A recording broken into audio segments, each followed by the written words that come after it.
Welcome to our online portal concept classes corridor. Concept classes corridor में आप सभी का स्वागत है। This will be second series for SSC examination. This series will help you in CGL, CHSL और MTS SSC examination. So let's start with the series. Starting with the first question. पहले question से शुरुआत करते हुए इस series की शुरुआत करते हैं। क्षोभ मंडल वायुमंडल का सबसे तपत परत है क्योंकि, मतलब इसमें ये कह रहे हैं जो ट्रोपोस्फेयर है वो एटमॉस्फेयर का सबसे हॉट स्पेयर है, सबसे हॉट लेवल है, सबसे यहाँ गर्म होता है। ये क्यों होता है? क्योंकि जो आप जानते हैं जो क्षोभ मंडल होता है वो पृथ्वी के सबसे करीब होता है। ठीक, तो उसमें क्या होता है कि जब सूरज की किरणें आती हैं तो सूरज की किरणें पृथ्वी के सतह को गर्म कर देती हैं। ये सन है, ठीक। तो अब ये हमारा पृथ्वी का जो सतह है वो एक हीट सोर्स के जैसा काम करता है। मतलब अब ये गर्म होके अब इसके आसपास के एटमॉस्फेयर को ये हीट देता है, हीट पहुंचाता है। तो क्या होता है कि ये जो पृथ्वी के पास का जो क्षोभ मंडल होता है वो गर्म हो जाता है इन कंपैरिजन टू ऊपर के मंडल से। ऊपर के जो स्ट्रेटोस्फेयर हैं, मीजोस्फेयर हैं, उनसे ज़्यादा ये गर्म होता है। और इसके गर्म होने का एक और रीज़न है क्योंकि इसमें ग्रीन हाउस गैसेस पाई जाती हैं। तो ये गैसेस क्या होता है कि जो सनलाइट होता है, सनलाइट से जो हीट आती है उस हीट को अपने अंदर अवशोषित कर लेती हैं। तो इसके नाते भी ये परत बहुत ज़्यादा गर्म होता है, क्षोभ मंडल। ठीक है ना? देखिए ये ऑप्शन नहीं होगा, यह सूरज से सबसे निकटतम है, नहीं। इसमें ऊष्मा उत्पन्न होती है, नहीं। यह पृथ्वी के पृष्ठ से तप्त हो जाता है, मतलब पृथ्वी के सतह से ये ताप लेता है, ठीक, इसलिए गर्म होता है। अगला क्वेश्चन है, संघीय बजट को सर्वाधिक आय किससे प्राप्त होती है? संघीय बजट को कॉरपोरेट टैक्स से प्राप्त होती है। जो कॉरपोरेट टैक्स होता है उससे ज़्यादा, सबसे ज़्यादा आय प्राप्त होती है। ना ही एक्साइज ड्यूटीज़ होती है, ना ही कस्टम ड्यूटीज़ होती है, ना ही इनकम टैक्स से होती है। सबसे ज़्यादा कॉरपोरेट टैक्स से होती है।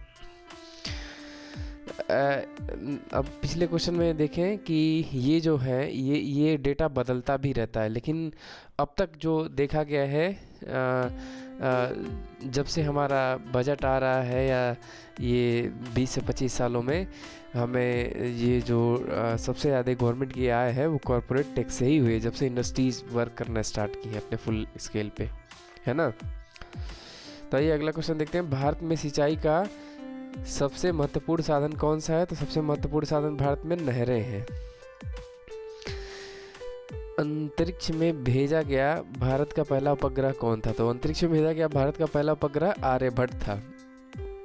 तो ये एप्पल, भास्कर और रोहिणी के बारे में जानते हैं। जो एप्पल था, एप्पल हमारा पहला एक्सपेरिमेंटल कम्युनिकेशन सैटेलाइट था बाय इसरो। ये फ्रेंच गुयाना से भेजा गया था इसरो के द्वारा। फ्रेंच गुयाना में फ्रेंच की एक लॉन्च पैड है, फ्रेंच का लॉन्च पैड है फ्रांस का, जो कि साउथ अमेरिका में पड़ता है, सॉरी। जो एप्पल का फुल फॉर्म था एरियन पैसेंजर पेलोड एक्सपेरिमेंट, ठीक। पूरा ना, इसका जो शॉर्ट नेम था APPLE, एप्पल।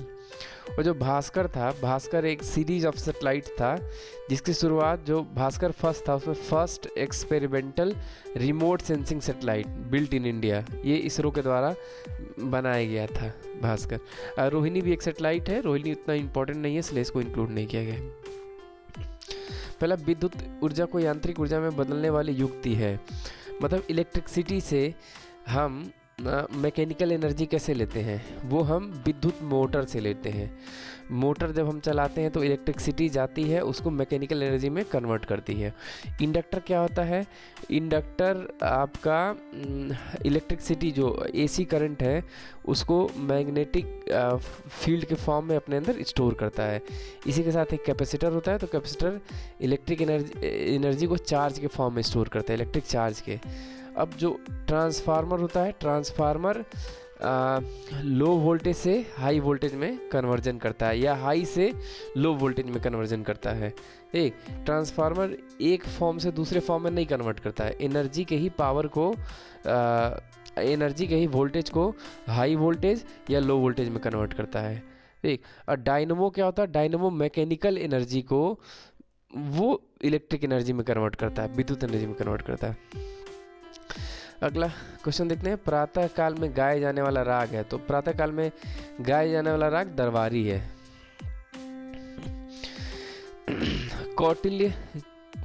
कौटिल्य चाणक्य किसके प्रधानमंत्री थे? तो जो कौटिल्य हैं या चाणक्य हैं ये चंद्रगुप्त के प्रधानमंत्री थे, चंद्रगुप्त के दरबारी थे ये। अगला क्वेश्चन, निम्न में से कौन वैकल्पिक धन का उदाहरण है? तो वैकल्पिक धन का उदाहरण क्या होगा? चेक होगा, चेक। ठीक है ना, चेक को हम वैकल्पिक मनी कहते हैं। अब देखिए अगला क्वेश्चन है, ओजोन परत पृथ्वी से कितनी ऊंचाई पर है? तो ओजोन परत पृथ्वी से 20 किलोमीटर की हाइट पे है। देखिए जो हर जगह 20 किलोमीटर नहीं है, कहीं ना कहीं हाइट इसकी वेरी करती है, लेकिन हम इसको जो एवरेज हाइट मानते हैं वो 20 किलोमीटर लेते हैं। अगला क्वेश्चन है, रेगुलेटिंग एक्ट कब पारित हुआ था? तो रेगुलेटिंग एक्ट सबसे पहला एक्ट था जो कि 1773 में पारित हुआ था। 1793 से हमारा 1793, उसके बाद से 1813, उसके बाद से 1833, फिर 1853, ये चारों चार्टर एक्ट आए थे। अगला क्वेश्चन, विश्व की सबसे गहरी झील कौन सी है? तो विश्व की सबसे गहरी झील बैकाल है, ये हमारी रशिया में है। टीटीकाका लेक हमारी साउथ अमेरिका में है। मृत सागर हमारी डेड सी हमारी इजराइल के पास है एशिया में। सुपीरियर लेक हमारी अमेरिका में है। सौर प्रणाली की खोज किसने की? सौर प्रणाली की खोज कोपरनिकस ने की। अगला क्वेश्चन देखते हैं, भारत में राष्ट्रीय आय की गणना निम्न में से किसके द्वारा की जाती है? तो केंद्रीय सांख्यिकी संगठन के द्वारा की जाती है। कुछ विद्वानों के अनुसार कालिदास किसके राज कवि थे? तो कालिदास चंद्रगुप्त सेकंड के राज कवि थे। सिंधु घाटी सभ्यता के लोगों का मुख्य व्यवसाय क्या था? तो सिंधु घाटी सभ्यता के लोगों का मुख्य व्यवसाय व्यापार था। कंप्यूटर का जनक किसे कहा जाता है? तो कंप्यूटर का जनक चार्ल्स बेबेज को कहा जाता है। भारत का संविधान पूर्ण रूप से कब बनकर तैयार हो गया था? तो भारत का संविधान पूर्ण रूप से 26 नवंबर 1949 को तैयार हो गया था और 26 जनवरी 1950 को लागू हुआ था। अंतर्राष्ट्रीय मातृ दिवस किस महीने के दूसरे रविवार को मनाया जाता है? तो मई में मनाया जाता है, मई महीने के दूसरे रविवार को मनाया जाता है। यूनेस्को ने किस दिन को अंतर्राष्ट्रीय साक्षरता दिवस घोषित किया? तो 8 सितंबर को अंतर्राष्ट्रीय साक्षरता दिवस घोषित किया। आरबीआई का मुख्यालय कहाँ है? तो आरबीआई का मुख्यालय मुंबई में है। सबसे बड़ा महाकाव्य कौन सा है? तो सबसे बड़ा महाकाव्य महाभारत है। लाल रक्त कणिकाएं निम्न में से किस में बनती हैं? तो लाल रक्त कणिकाएं अस्थि मज्जा में बनती हैं।